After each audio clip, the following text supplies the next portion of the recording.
Comunidad, ¿cómo están? ¿Cómo están pasando este Día de Muertos?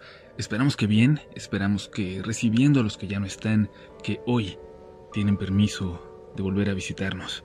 Y bueno, ustedes saben que otros años hemos tenido algún programa especial, una edición de Relatos de la Noche fuera de calendario normal, extra, ya sea en Noche de Brujas o en Día de Muertos.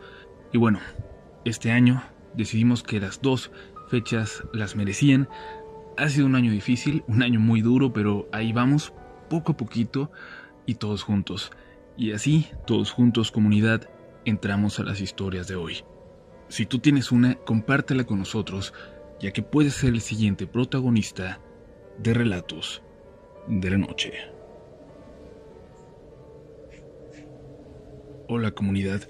Me gustaría saber si ustedes realmente creen que los días 2 de noviembre nuestros muertos regresan o estén en un plano más cercano al nuestro de alguna forma. Y es que yo tengo una experiencia que me hace pensar que sí, pero no es una historia muy linda por recordar, ni mucho menos contar. Desde que era un bebé, hemos sentido que Osvaldo, nuestro hijo menor, ha visto cosas que los demás no logramos ver. Recuerdo muy bien cómo se reía cuando era un bebé que no sabía hablar, pero por las noches, cuando lo dejábamos en su cuna, se empezaba a carcajear, a reír como si alguien jugara con él. Luego, cuando empezó a caminar, se metía siempre al cuarto de su hermano cuando él estaba en la escuela. Iba hacia allá y se sentaba para ver un específico pedazo de la pared junto a la ventana. Sin cuadros, sin dibujos, nada. Solo se sentaba a ver ese lugar, esa pared vacía. Mi esposo es demasiado escéptico. Le molesta que hablemos de estas cosas y más sugiriendo que Osvaldo mira algo, así que esto fue algo que siempre intentamos ignorar. Y si ocurrieron otras cosas, si hubo señales, siempre fueron suficientemente leves como para dejarlas pasar. Hasta hace poco. Octubre del año pasado. Es donde comienza realmente esta experiencia.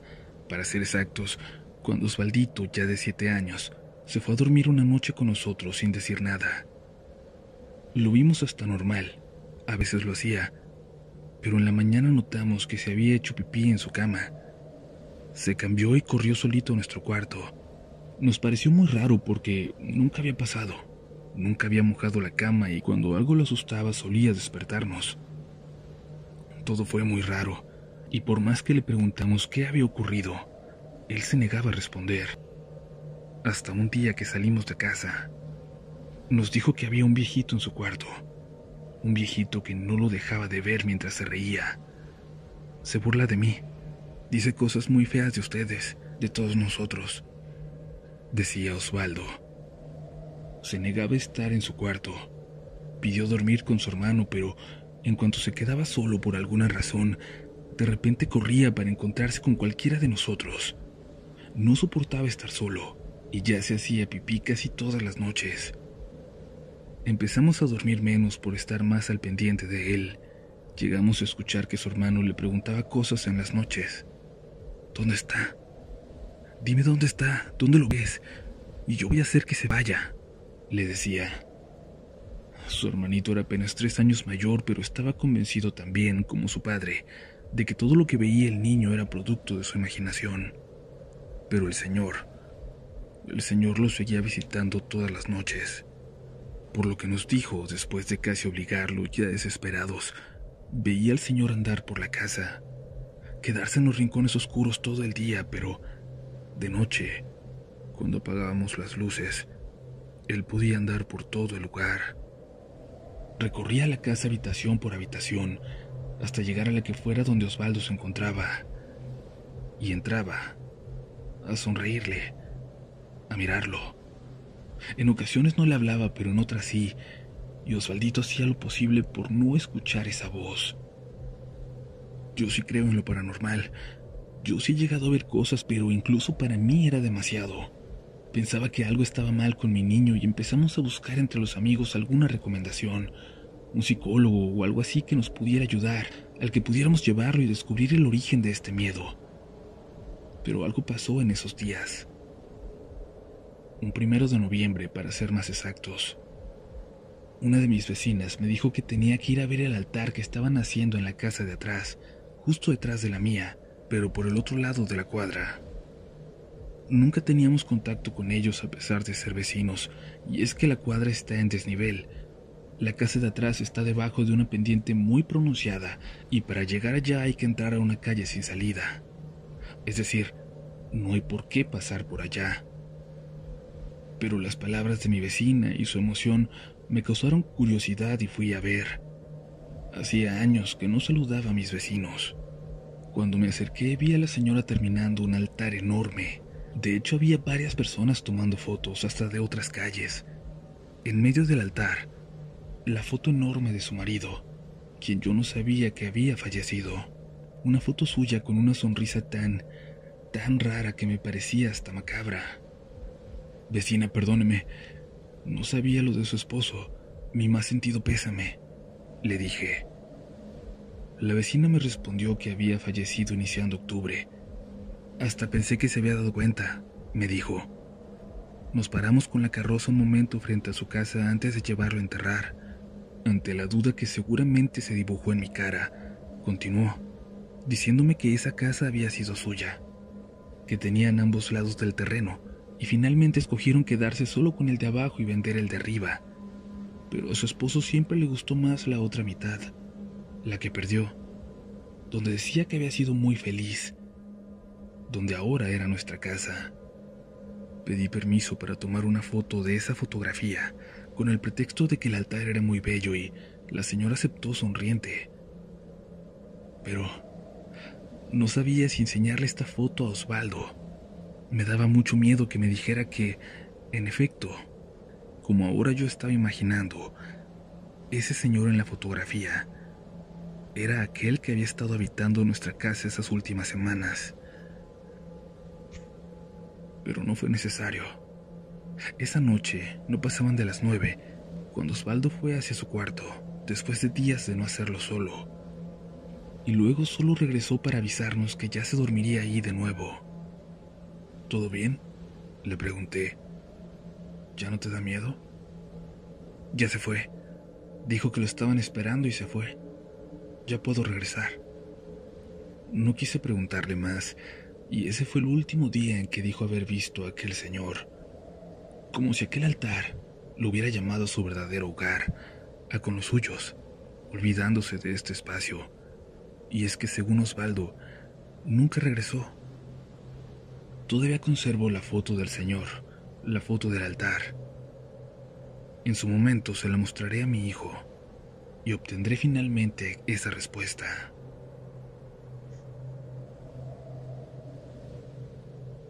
¿Ustedes han visto a los muertos cuando vuelven al altar? Esta tradición hasta el día de hoy es muy importante para mí, y es que estoy completamente seguro de que yo los vi de niño. Mi abuela es de Michoacán, y para ella era muy importante el altar de muertos. No así para el resto de mi familia, que se había olvidado un poco de aquellas viejas costumbres al llegar a la ciudad. Llegaron a ayudarle, pero más que nada por la abuela, para que ella se sintiera bien, pero no porque nadie lo creyera o realmente le diera importancia a crear un altar para que nuestros muertos nos visiten. Crecí viendo eso. Crecí ayudando a formar los altares, acomodando la comida, apurándome para tenerla lista para el momento en que llegaran. Pero con el tiempo me dejó de importar. Tenía 10 años cuando una preadolescencia temprana me hacía estar siempre de malas y rechazar aquellas actividades que me habían acercado tanto a mi abuelita en años anteriores. Ya estaba grande para creer en esas cosas, pensaba. Además, a la mitad de la gente en esas fotos, como las hermanas de mi abuela, ni siquiera las conocía. El altar me tenía sin cuidado. Lo ponían en una pequeña fuente que teníamos en el patio.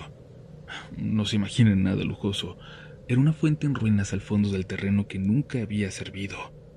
Al menos no desde que nosotros vivimos aquí. La abuela puso prácticamente sola el altar de aquel año.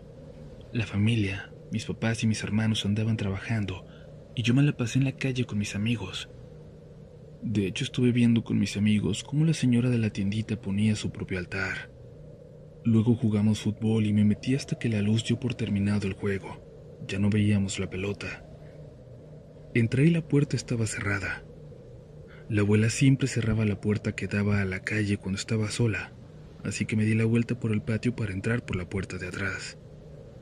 A lo lejos escuché voces de mujeres hablando, probablemente las vecinas.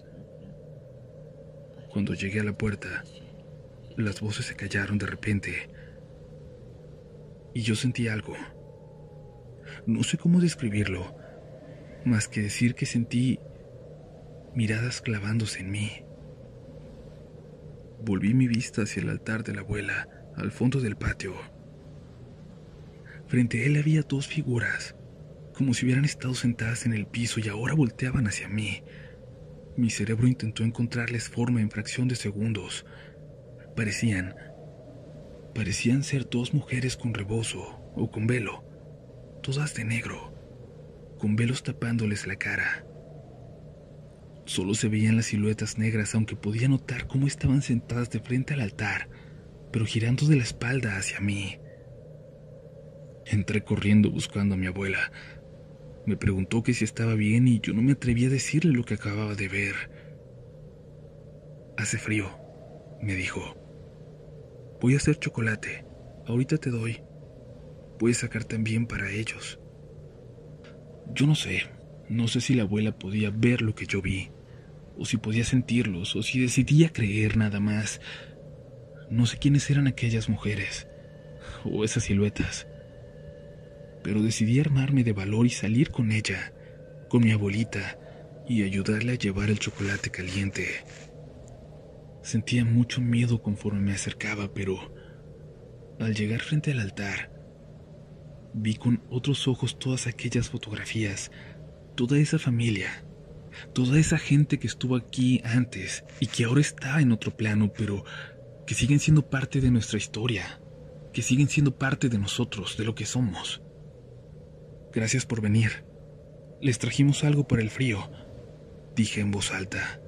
Por alguna razón que no entiendo lo dije, y la abuelita me sonrió. Por los siguientes 3 años que la abuela estuvo con nosotros, le ayudé sin falta a poner el altar. Después la encargada fue mi mamá, pero la verdad es que siempre soy yo el que lo termina haciendo, el que se termina esforzando. Yo nunca he visto nada desde entonces, ni una sombra, ni una silueta, y tampoco quiero. Creo que con una vez que me pasó, fue suficiente para que algo cambiara en mí. Pero, ¿saben? Hace poco mi sobrino dijo que vio a mi abuelita en el altar, y todos lo tomaron como el comentario de un niño, sobre todo por la foto de la abuela que ahora está en el centro de todos los altares que hacemos. Pero yo sé a qué se refería, qué es lo que vio. A mí me pasó en su momento, y sé que ella, mi abuela, vuelve todos los años. Un abrazo para todos y para nuestros muertos, comunidad.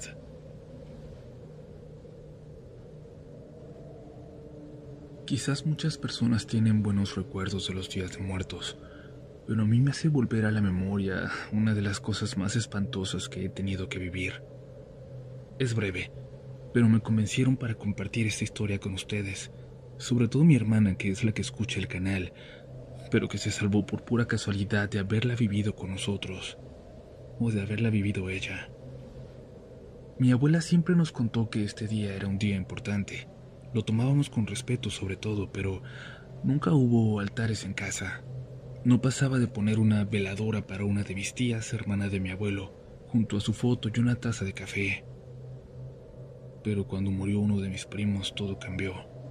No era nieto de mis abuelos, sino sobrino nieto, pero era tan buen muchacho, tan lindo, tan querido por todos, y se fue de una forma tan cruel y tan absurda, que devastó a la familia.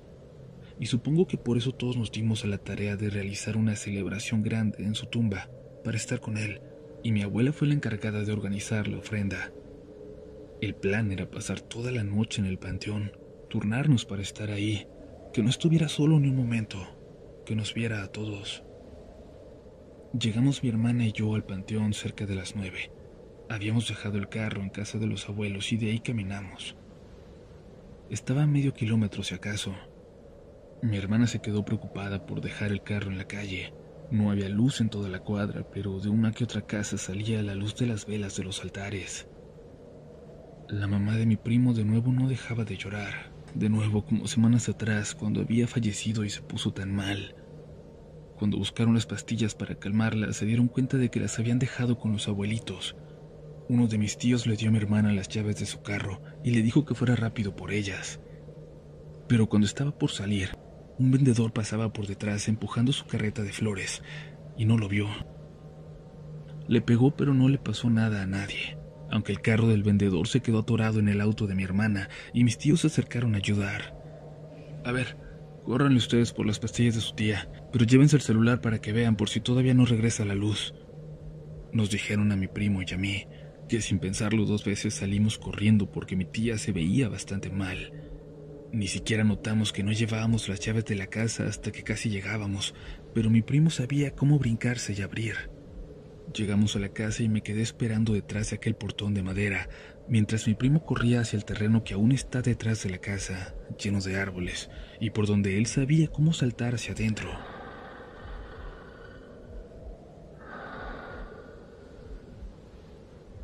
Algo se acercó por el lado de adentro, pero no era mi primo. Era el perro de la familia, un Doberman, el Tommy, y es que aunque no podía verlo, escuchaba su respiración y sus patas empujar la puerta. Se me hizo raro que no hubiera ladrado. Luego alcancé a escuchar cómo se acercaba mi primo y el perro se alejó. Se abrió la puerta y mi primo estaba pálido. ¿Qué pasa? ¿Viste algo allá atrás?, le pregunté refiriéndome al terreno aquel. Mi primo me dijo que no con la cabeza y entramos rápidamente para buscar las pastillas. Cuando las encontramos, antes de salir, escuché de nuevo la respiración del Tommy en el porche, acercándose a la puerta abierta. Se escuchaba cada vez más cerca. Mi primo se quedó callado y me hizo señas para que escuchara. El Tommy anda enfermo, ¿no? Está respirando como muy pesado, le dije. Se escucha como si fuera otra cosa, como si fuera un señor, ¿no? Mi primo no dejaba de ver hacia la puerta abierta, hacia la oscuridad de allá afuera, un poco menos profunda que la de adentro. El Tommy se murió en agosto, dijo mi primo, y yo sentí que se me doblaban las piernas. Había algo enorme allá afuera. Después de hacer una pausa unos segundos, mi primo dijo que saldríamos por atrás, que corriera detrás de él a la cuenta de 3 al llegar a la puerta principal. 1, 2, 3. Atravesamos el patio corriendo para brincar al baldío de atrás, todo con tal de no pasar por ese lugar, donde se escuchaba una respiración de la que no teníamos nada de ganas de averiguar el origen.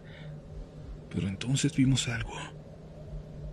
Recuerdo muy bien, y mi primo también, que de detrás de un árbol, de una higuera, en la penumbra, antes de llegar a la barda, algo se asomó. Era como una persona, tenía el tamaño de una persona, desnuda al menos del torso, pero la cara daba la impresión de ser un perro, un Doberman, de ser el mismísimo Tommy.